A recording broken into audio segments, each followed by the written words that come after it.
dans une vingtaine de minutes sur France 24.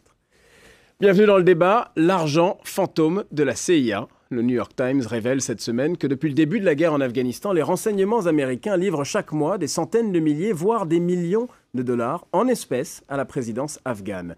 Des enveloppes secrètes qui serviraient à asseoir l'influence américaine en Afghanistan, c'est toujours selon le quotidien américain. Le président Hamid Karzai reconnaît que les livraisons d'argent continuent. On l'écoute.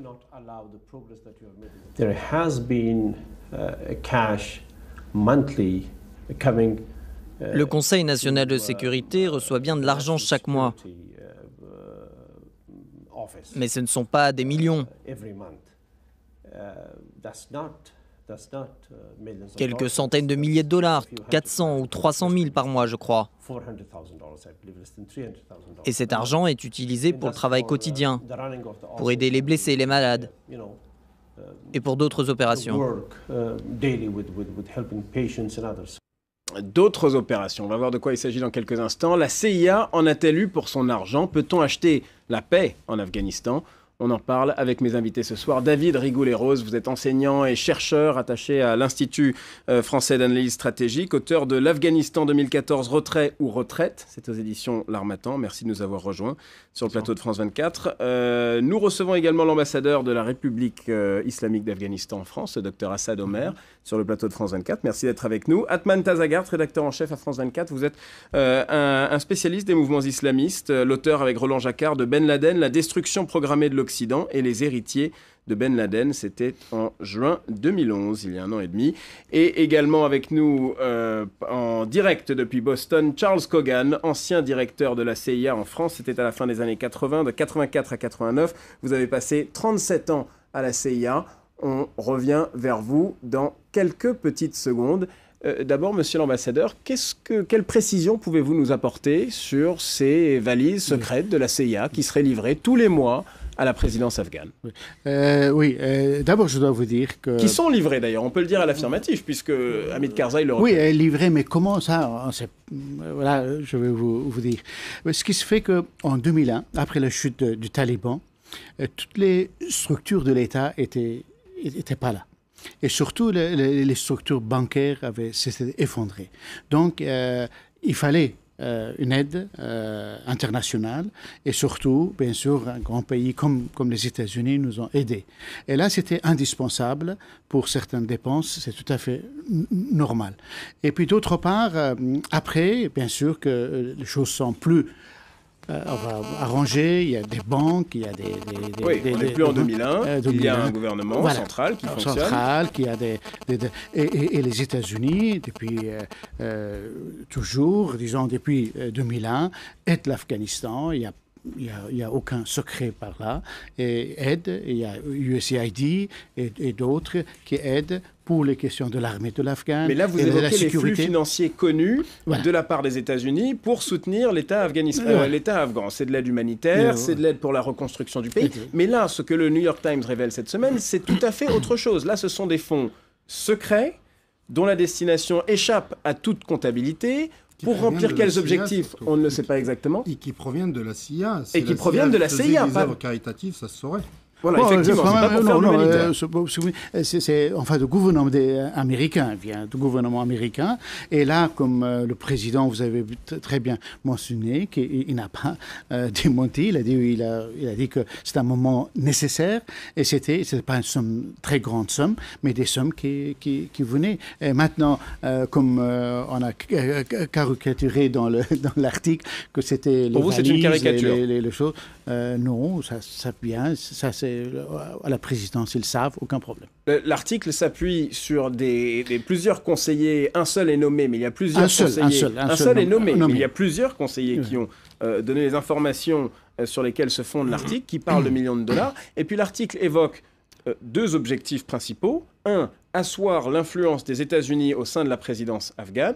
Et puis 2, asseoir le pouvoir de Hamid Karzai et lui permettre d'acheter la loyauté de seigneurs de guerre dans différentes parties du pays. Non, vous savez, comme le président dit, avec 300 ou 400 000 dollars par mois, ça c'est déjà les dépenses... C'est la fourchette basse. Les fourchettes basses, je ne pense pas qu'il y a une telle somme qui puisse acheter les gens, non.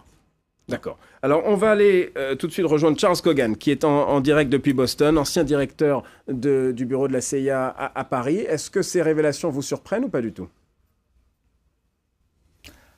Enfin, je dois dire que c'était le New York Times qui a révélé cette information et puis le bureau de M. Karzai a admis la vérité. L'agence elle-même ne veut pas commenter.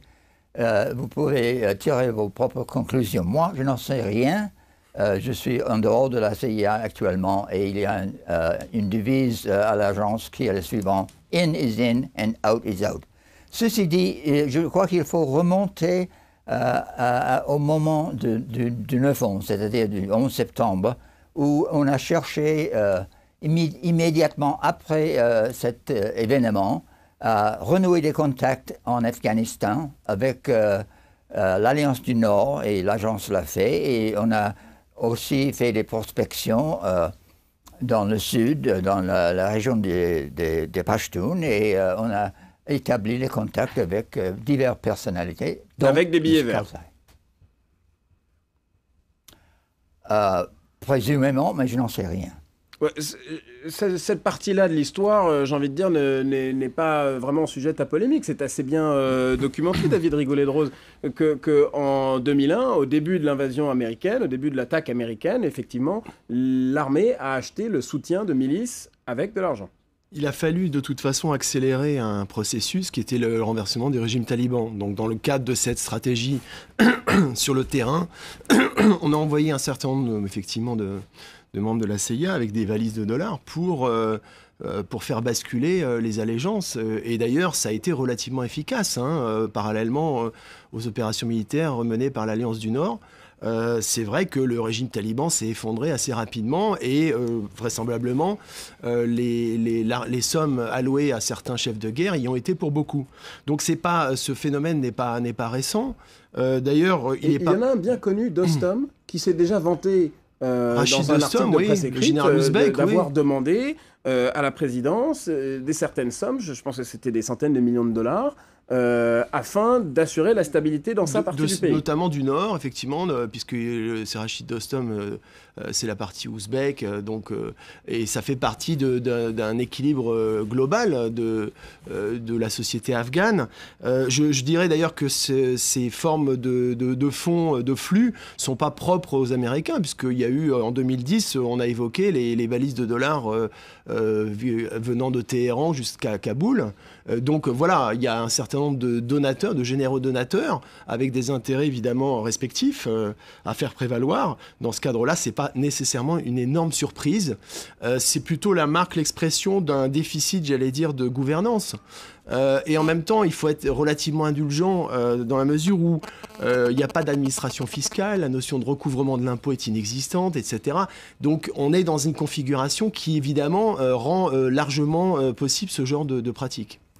Charles Cogan, qu'est-ce qu'on achète avec des millions de dollars quand on est la CIA et qu'on dépose l'argent directement à la présidence? Qu'est-ce qu'on cherche à acheter? Enfin, c'est une méthode classique de la CIA, c'est-à-dire on utilise de l'argent pour gagner de l'influence. Deuxième point, la reconquête de l'Afghanistan en 2011 s'était fait avec l'aide de l'Alliance du Nord, c'est-à-dire les Tajiks. Oui. Et il fallait contrebalancer cette situation avec des contacts parmi les Pashtuns. Et c'est là qu'on a trouvé Karzai et d'autres. Et on a contribué de l'argent pour qu'ils puissent être favorables aux objectifs des Américains. Et troisième point, je ne dirais pas qu'il n'y avait pas de comptabilité, parce que toutes les dépenses de la CIA sont rapportées au quartier général et c'est suivi et contrôlé de près. Alors oui, bon, il y a peut-être une comptabilité interne à la CIA, mais on n'est pas en général, on n'a pas le privilège de savoir comment la CIA dépense son argent et quelles sont les sommes impliquées. Atman Tazagart, vous le disiez tout à l'heure de manière très claire, la CIA ne fait pas dans l'humanitaire. Absolument. Le but, c'est absurde de dire que cet argent a été utilisé pour des œuvres caritatives. Ce n'est pas l'objectif, en tout cas. Je ne sais pas quelle était l'utilisation faite par le gouvernement afghan, mais C'est un gouvernement qui ne fait pas beaucoup d'œuvres caritatives aussi. C'est un gouvernement très corrompu, on le sait, qui a très peu d'assises populaires, qui essaye lui aussi d'acheter des alliances. Et très probablement, c'est de l'argent qui a servi un peu à acheter la paix civile, à essayer d'acheter les alliances tribales. Quant aux valises de dollars de la CIA, c'est pas un fait nouveau. Durant la guerre anti-soviétique, vous avez parlé de Dostum, mais de Massoud aussi. Après l'attaque, après les attentats en Afrique en 98, quand il y a eu une espèce de rapprochement entre les Américains et Massoud pour essayer de l'utiliser contre les talibans, l'un des points de crispation, quand Mike Shower, qui par la suite devenu le directeur de la section Ben Laden à la CIA, a été envoyé là-bas dans le cadre d'une opération qu'on a appelée l'opération Brise-Mâchoire, pour essayer de casser les talibans, pour empêcher justement Al-Qaïda de prospérer. C'était après les attentats en Afrique. L'un des points de crispation avec Massoud, c'est que son frère, qui était son adjoint aussi, avait perçu pendant la guerre anti-soviétique plusieurs valises de dollars. On parle notamment d'une valise d'1,5 million de dollars qui lui a été remise pour mener une action sur une artère au nord de Kaboul, qui était à l'époque une artère stratégique pour essayer d'asphyxier un peu le régime pro-soviétique de l'époque. Et ils avaient pris l'argent, ils n'avaient jamais fait ces opérations. Donc il y avait une défiance. Et ça, c'est dans les PV, les documents officiels de la CIA qui ont été révélés par la suite. Et en 1996, quand il y a eu les négociations de la CIA avec les talibans, l'argent, il était pour essayer de faire passer des pipelines pour le pétrole de la Caspienne.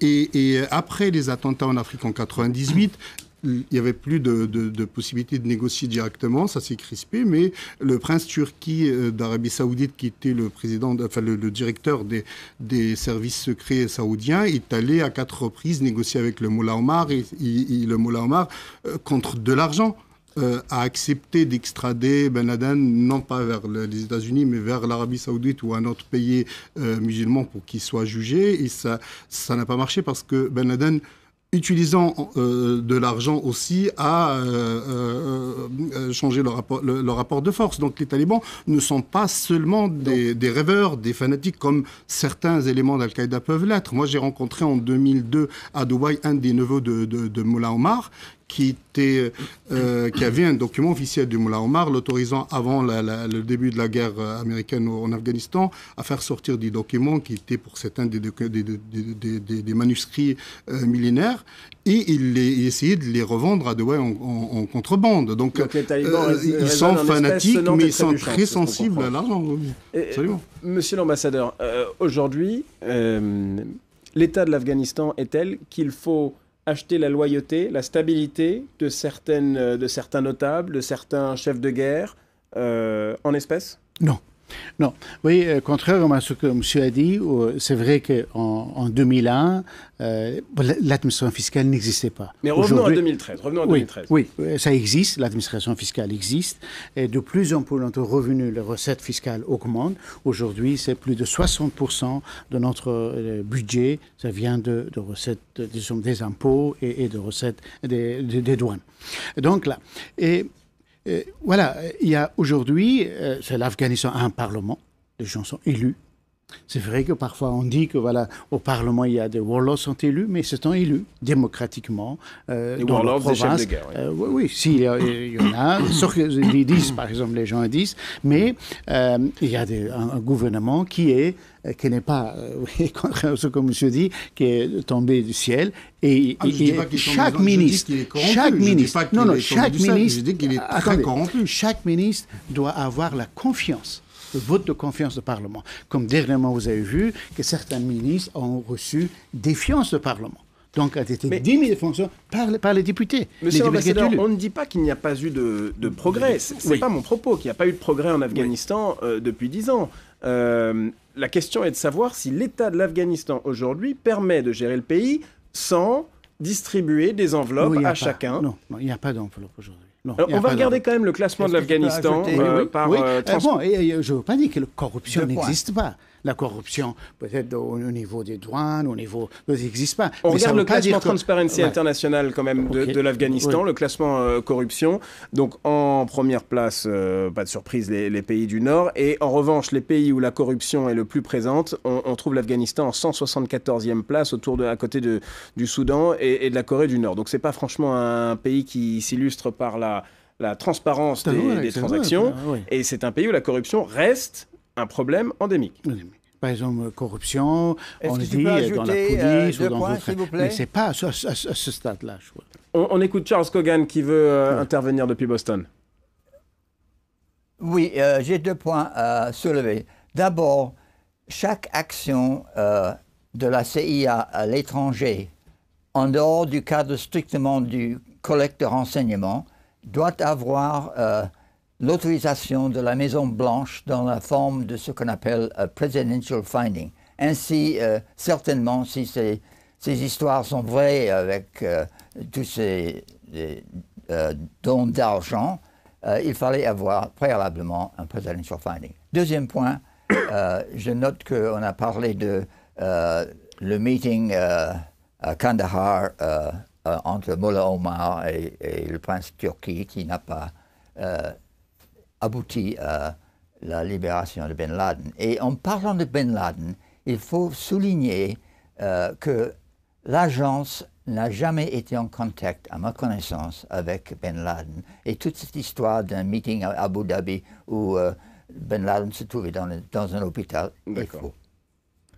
Alors, je voudrais qu'on écoute les propos tenus par un Marines que nous avons rencontré, les équipes de France 24. C'était en 2011, au moment où la première unité de Marines se retirait, c'était dans la province du Helmand, et cette unité n'allait pas être remplacée. C'était le tout début du retrait des troupes prévues par Barack Obama, et on a rencontré quelques mois plus tard, à leur retour aux États-Unis, ces mêmes Marines qui pouvaient parler un petit peu plus librement. On écoute le caporal John Gaken qui nous dit que l'Afghanistan, s'il se stabilise, eh bien ça ne se fera pas à échéance de quelques années, mais ça se fera à moyen terme.